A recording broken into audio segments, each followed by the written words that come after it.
अब देखते हैं बौद्ध धर्म का साहित्य कि बौद्ध धर्म का साहित्य क्या है। बौद्ध धर्म में 3 ग्रंथ लिखे गए हैं, सूत पिटक, विनय पिटक और अभिधम्म पिटक। 3 हैं, सूत पिटक, विनय पिटक, अभिधम्म पिटक। जो सूत पिटक है, सूत पिटक के अंदर जो संचय है वो है बौद्ध धर्म से पुनर्जन्म की कथाएं हैं, जिनको जातक कथा भी कहा जाता है कि जातक कथाओं का संकलन है, पुनर्जन्म की कथाओं का संकलन है इसके अंदर, सूत पिटक के अंदर। और सूत पिटक को बौद्ध धर्म का इंसाइक्लोपीडिया कहा जाता है। क्या कहा जाता है? बौद्ध धर्म का इंसाइक्लोपीडिया कहा जाता है। सेकंड है विनय पिटक। विनय पिटक के अंदर जो बौद्ध धर्म के जो नियम है, नियमों को इकट्ठा किया गया, नियमों का संकलन किया गया है विनय पिटक के अंदर। एंड जो थर्ड है, फाइनल है, वो है अभिधम्म पिटक। अभिधम्म पिटक जो बौद्ध धर्म की जो तृतीय बौद्ध शक्ति हुई थी उसके दौरान अभिधम्म पिटक को जोड़ा गया था। तो कौन से हैं? सूत पिटक, विनय पिटक और अभिधम्म पिटक। सूत पिटक के अंदर बौद्ध धर्म से जो पुनर्जन्म की जो कथाएं हैं, जो जातक कथाएं, उनका संकलन है।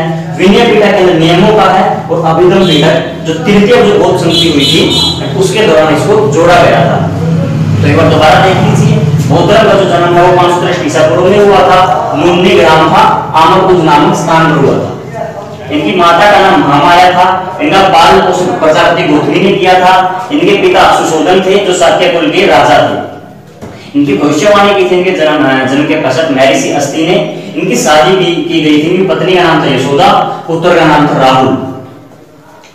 इनके साथी का नाम था कंधक जिसको चन्ना कहते हैं, और इनके घोड़े का नाम था छंदक। इन्होंने 29 वर्ष की आयु में घृत का त्याग कर किया था और इस घृत त्याग को कहा जाता है महाविनिष्क्रमण। जो एक घृत त्याग की जो घटना है इसको कहा जाता है महाविनिष्क्रमण कहा जाता है। तो इन्होंने कहा किस नदी के किनारे? पुनपुन नदी के किनारे इन्होंने क्या किया था? अपने राशि वस्त्रों को तैयार किया था और जो भिक्षु वाले जो वस्त्र हैं उनको धारण किया था। इसके पश्चात 483 ईसा पूर्व में 483 ईसा पूर्व में उनकी मृत्यु हो जाती है। और मृत्यु जो होने का जो कारण था वो था, इनके शिष्य थे, उनका नाम था चंदू, जो सुनार जाति से संबंध रखते थे। तो उसके घर पे खाने के लिए गए थे। उन्होंने इनवाइट किया था बुद्ध जी को। तो वहां पर उन्होंने सूकर का मांस खा लिया था। सूअर को कहा जाता है। सूअर के मांस खाने के कारण इनकी जो है, इनको कुछ पाचन तंत्र की गड़बड़ी हो गई, जिसके कारण इनकी क्या हुई? मृत्यु हो गई थी। और मृत्यु जो हुई थी वो कुशीनगर के अंदर हुई थी। और इस मृत्यु की घटना को महापरिनिर्वाण कहा जाता है। क्या कहा जाता है? महापरिनिर्वाण कहा जाता है। इन्होंने अपना जो सर्वप्रथम उपदेश था वो सारनाथ के अंदर दिया था और इनके 5 शिष्य थे। और इस चक्र को कहा जाता है, जब इन्होंने प्रथम उपदेश दिया, धर्म चक्र परिवर्तन कहा जाता है। बौद्ध धर्म के 3 रत्न हैं, बुद्ध, धम्म, संघ।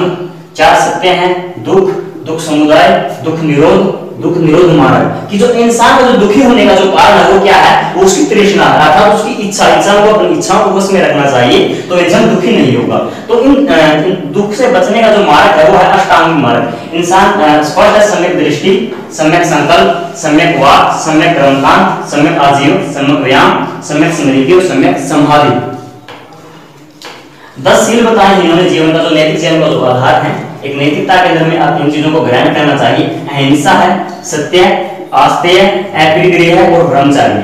ये 5 जो हैं वो एक गृहस्थ जीवन के लिए है। और जो गृहस्थ जीवन के अंदर इनको अपनाता है उसको उपासक कहा जाता है।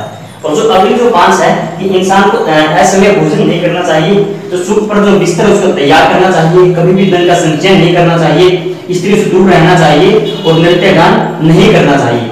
जो इन 10 के 10 नियमों को जो धारण करेगा वो बौद्ध भिक्षु कहलाएगा। लेकिन अगर कोई 5 को धारण करेगा तो उपासक कहलाएगा। और जो यही जो लचीलापन है इसी के अंदर बौद्ध धर्म बात करता है मध्यम मार्ग की। बौद्ध धर्म जो मान्यताएं हैं वह ऐश्वर्यवादी है। वो ईश्वर के अंदर विश्वास नहीं करता, आत्मा को नहीं मानता, वर्ण व्यवस्था को और मूर्ति पूजा को का ये क्या है? विरोधी है। पुनर्जन्म के अंदर विश्वास रखता है। और जो बौद्ध का जो साहित्य है वो 3 पार्ट है उसके, सूत पिटक, विनय पिटक और अभिधम्म पिटक। सूत पिटक के अंदर जातक कथाएं हैं, पुनर्जन्म के बारे में लिखा हुआ है। विनय पिटक के अंदर बौद्ध धर्म के नियमों का संकलन किया गया है। और अभिधम्म पिटक के अंदर तृतीय बौद्ध शक्ति के दौरान इसको। अब देखते हुए बौद्ध धर्म की संगीतियां हुई थी उनके बारे में। इनकी जरूरत क्यों पड़ी? पहली बात तो ये है कि इनकी जरूरत क्यों पड़ी, ये क्यों की गई? तो महात्मा बुद्ध की जो मृत्यु थी वो 483 ईसा पूर्व के अंदर हो गई थी। कहाँ पे हुई थी? कुशीनगर में हुई। तो उस समय जो मगध की गद्दी पर बैठा हुआ इंसान था वो था अजातशत्रु, जो बौद्ध धर्म को मानता था, उसका अनुयायी था। तो उसने सोचा कि महात्मा बुद्ध तो नहीं रहे, उनकी तो मृत्यु हो गई है, तो क्यों ना कुछ ऐसा किया जाए कि जो महात्मा बुद्ध जी ने जो उपदेश हमें दी है, जो ज्ञान हमें दिया है, उसका संकलन किया जाए, उसको सुरक्षित रखा जाए। तो इसलिए पहले जो महात्मा बौद्ध धर्म की जो संगीतियां थी वो की गई। तो इसकी जो अध्यक्षता थी वो किसने की थी? मां कश्यप ने की थी। ये कहां पर हुई थी? राजगृह में हुई थी, जो राजधानी थी मगध की। इसके अंदर जो मुख्य कार्य किया गया वो क्या था भाई? सूत पीटक और विनय पीटक को जोड़ा गया था। सूत पीटक और विनय पीटक का संकलन किया गया था प्रथम बौद्ध संगीति के अंदर। सेकंड हुई थी कालाशोक के समय में, इसके समय में हुई थी, कालाशोक के समय में हुई थी। और कब हुई थी? बिल्कुल महात्मा बुद्ध की 100 वर्ष, उनकी जो मृत्यु को 100 वर्ष हो गए थे उसके पश्चात हुई थी 383 ईसा पूर्व में। कब हुई थी? 383 ईसा पूर्व के अंदर हुई थी। उस समय जो राजा था मगध का वो कौन था? वो कालाशोक था। कालाशोक का वंश कौन सा था? नाग वंश था भाई इसका। इसका अध्यक्ष कौन था? सर्वगामी ने जिन्हें इसकी अध्यक्षता की थी और जिस जगह पे हुई थी वो थी भाई वैशाली जगह पे हुई थी। और इस जो इसके अंदर जो कार्य हुआ था, इसके अंदर दो विचारधारा निकल के आ रही थी। एक हुई थी स्थविर और एक हुई थी महासंदिग्ध।